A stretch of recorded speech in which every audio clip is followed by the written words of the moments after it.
Terselip beberapa perusahaan bus di Indonesia yang didirikan oleh purnawirawan TNI. Mereka alih profesi sebagai pengusaha bus sesudah purna bakti dari dinasnya. Meski begitu, kejadian tersebut tidak melemahkan hasrat para mantan prajurit yang telah bertekad dengan keputusannya. Berikut jajaran owner perusahaan bus mantan tentara seperti dirangkum dari berbagai sumber.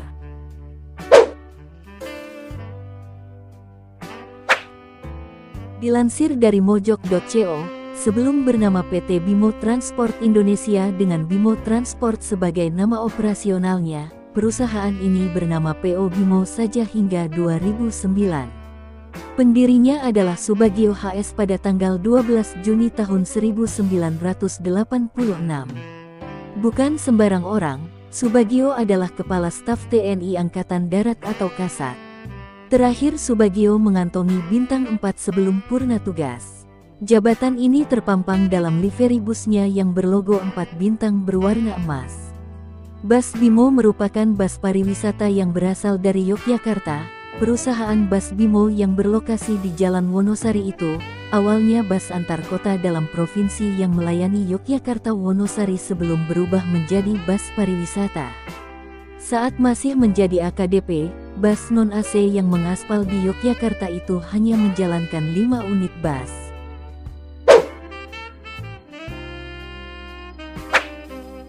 Melansir inews.id, perusahaan bus Sudiro Tungga Jaya didirikan pada 2017 oleh Ki Agus Muhammad Siddiq setelah berhasil dengan bus pariwisata, PO Agam Tungga Jaya. Tapi, di balik kesuksesannya ada dorongan dari ayahnya, Aris Rusman yang merupakan purnawirawan TNI. Diyakini Aris Rusman sebagai sosok utama berdirinya PO Agam Tungga Jaya dan PO Sudiro Tungga Jaya, dengan Ki Agus muncul ke publik sebagai direktur utama. Bagaimanapun, saat ini Sudiro Tungga Jaya sudah berdiri kokoh dengan bus-bus yang modern dan memberikan pelayanan terbaik.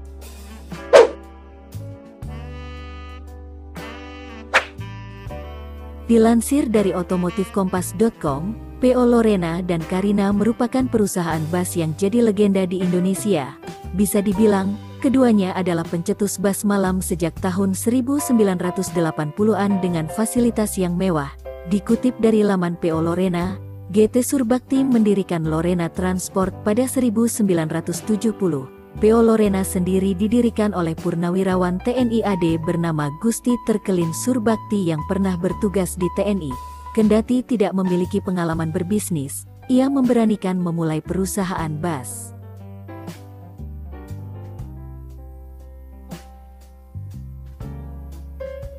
Saat itu memulai bisnis dengan melayani bus jarak pendek Jakarta-Bogor PP. Kemudian di 1984, dibuat trayek jarak jauh Jakarta-Surabaya. Lalu, pada 1989, Lorena Transport mendirikan PT Rianta Mitra Karina yang biasa disebut PO Karina. Jadi baik Lorena dan Karina bergerak di jasa angkutan umum akap yang melayani trayek Jakarta, Surabaya, Malang, Madura, dan Denpasar.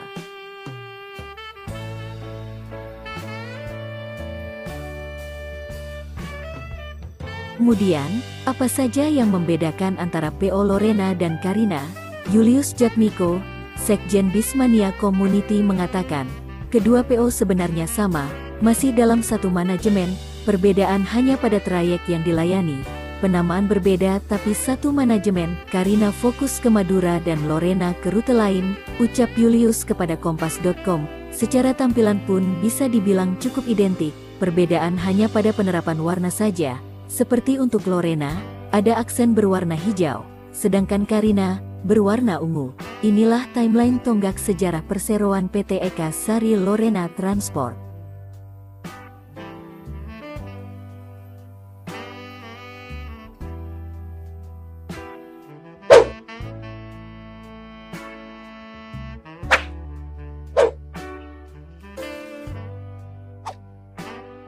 Dilansir dari kumparan.com, PO Haryanto adalah salah satu perusahaan bus terkemuka di jalur Trans Jawa. Dari pusat operasionalnya di Kudus dan Tangerang, bus tersebut melayani rute dari dan ke berbagai kota di Jawa Tengah serta Jabodetabek. Di kalangan pecinta bus yang tergabung dalam komunitas Bismania, P.O. Haryanto dikenal dengan Raja Jalanan. Armadanya terawat, bahkan secara berkala melakukan peremajaan busnya.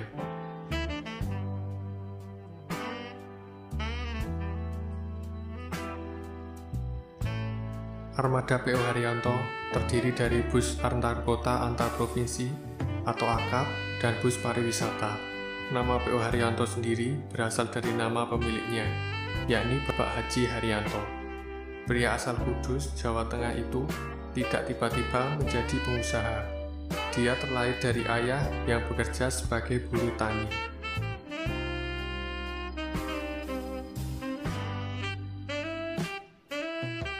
Latar belakang keluarga seperti itu, Bapak Haji Haryanto muda sudah terbiasa bekerja keras.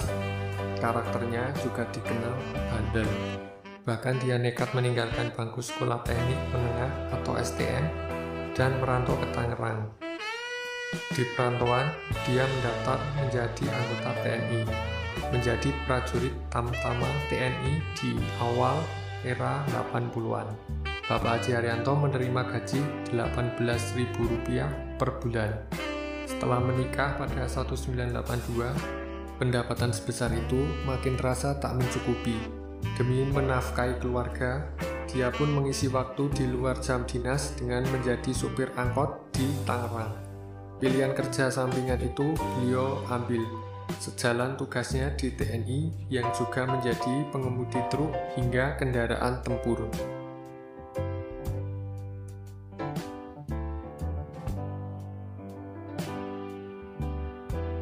Untuk memenuhi kebutuhan keluarga, Bapak Haji Haryanto muda menarik angkot sejak sore hingga menjelang tengah malam.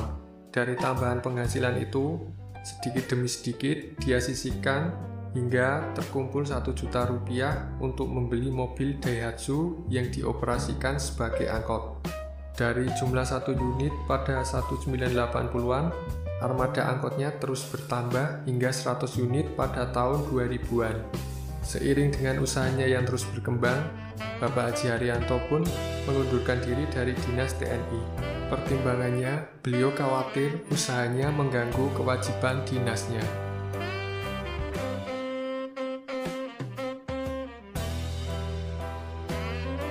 Tak puas sekedar jadi juragan angkot, Bapak Haji Haryanto memperluas bisnisnya dengan membuka showroom mobil khusus angkot.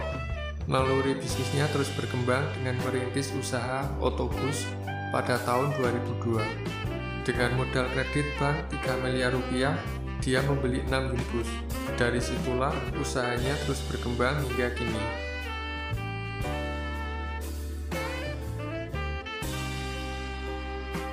Di tengah masa lalunya yang keras, Bapak Haji Haryanto juga tak pernah meninggalkan sholat 5 waktu. Hal itu beliau terapkan sebagai pengusaha ke seluruh pegawainya, supaya tak meninggalkan kewajiban sebagai umat muslim.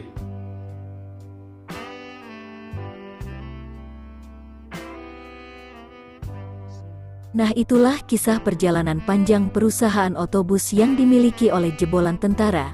Terima kasih telah menonton video ini. Buat yang nonton sekali lagi mohon maaf.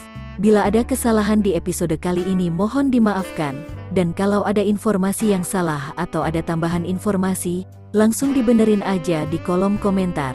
Semoga bermanfaat, sampai jumpa di next video. Semoga bahagia semua.